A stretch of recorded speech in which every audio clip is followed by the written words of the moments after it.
Hi friends, welcome to Sakhi vlog. இன்றைக்கி நம்ம ஒரு ஹெல்த்தியான ரொம்ப வெஜிடபிள்ஸை வச்சு ரொம்ப ஆரோக்கியமான ஒரு சாம்பார் சாதம் செய்ய போகிறோம்.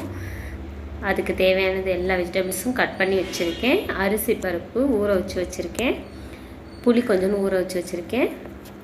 இப்போ குக்கரில் தான் செய்ய போகிறோம். குக்கரை அடுப்பில் வச்சு அது காஞ்ச உடனே தேவையான அளவு எண்ணெய் விட்டுட்டு 1/2 ஸ்பூன் வெந்தயம், 1 ஸ்பூன் கடுகுளுந்து போட்டு நல்லா வெடிக்க விட்டு அதுக்கப்புறம் வெங்காயம் கட் பண்ணி வச்ச வெங்காயம் கருவேப்பிலை போட்டு நல்லா வதக்கிடுவோம். அதுக்கப்புறம் எல்லா காய்கறியும் போட்டுக்கிடுவோம். கத்திரிக்காய், முருங்கைக்காய் மட்டும் கடைசியாக போட்டுக்கிடுவோம். ஃபஸ்ட்டே போட்டோம்னா ரொம்ப குழஞ்சிரும். எல்லாமே போட்டு நல்லா வதக்கிக்கிடுவோங்க. நல்லா வதங்கட்டும். அதுக்கு தேவையான அளவு உப்பு போட்டுட்டு அதையும் நல்லா மிக்ஸ் பண்ணி விட்டுருவோம். நல்லா வதங்கட்டும். இது எல்லாம் நல்லா வதங்கி வந்ததுக்கப்புறம் நம்ம மசாலா சேர்த்துக்குருவோம்.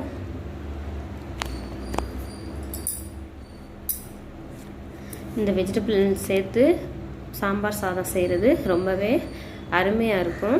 கண்டிப்பாக நீங்களும் உங்கள் வீட்டில் ட்ரை பண்ணுங்கள். ட்ரை பண்ணிவிட்டு நீங்களே சொல்லுவீங்க ரொம்பவே டேஸ்ட் அருமையாக பிரமாதமாக இருந்துச்சுன்னு. வாரத்துக்கு 2 தடவை இந்த மாதிரி செஞ்சு சாப்பிடணும் போல் ஆசையாக இருக்கும். ரொம்பவே இது கூட ஒரு புதினா சட்னி செஞ்சு சாப்பிட்டோம்னா அவ்வளோ டேஸ்ட் அருமையாக இருக்கும். அதுக்கு தேவையான இப்போ மசாலா காயெல்லாம் வதங்கிச்சு. மசாலா சேர்த்துக்குருவோம். 1 ஸ்பூன் மிளகாய்த்தூள், மல்லித்தூள் 1 ஸ்பூன், சாம்பார் தூள் ஒரு 3 ஸ்பூன் கிட்ட சேர்த்துக்கிட்டேன். பெருங்காயம் 1 ஸ்பூன் அளவு சேர்த்துக்கிட்டேன். சீரகம் 1 ஸ்பூன் அளவு சேர்த்துட்டு இதெல்லாம் இப்போ நல்லா மிக்ஸ் பண்ணிவிட்டு எண்ணெய் பிரிஞ்சு வந்தோடனே நல்லா வெந்ததுக்கப்புறம் அதுக்கு தேவையான அளவு தண்ணி ஊற்றிக்கிடுவோம்.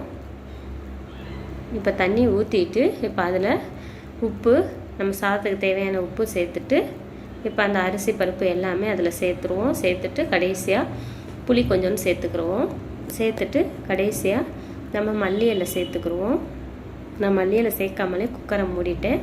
திரும்ப ஓப்பன் பண்ணி மல்லி இலை போட்டுட்டு அதுக்கப்புறம் விசில் போட்டு நான் குக்கரை மூடிட்டேன்.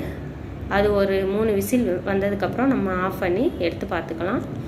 இந்த வீடியோ உங்களுக்கு பிடிச்சிருக்குன்னு நினைக்கிறேன். பிடிச்சிருந்தால் நம்ம சேனலை சப்ஸ்கிரைப் பண்ணிக்கோங்க, லைக் பண்ணுங்கள், கமெண்ட் பண்ணுங்கள், உங்கள் ஃப்ரெண்ட்ஸ் அண்ட் ஃபேமிலிக்கு ஷேர் பண்ணி விடுங்க. கண்டிப்பாக இது உங்களுக்கு பயனுள்ளதாக இருக்கும்னு நினைக்கிறேன்.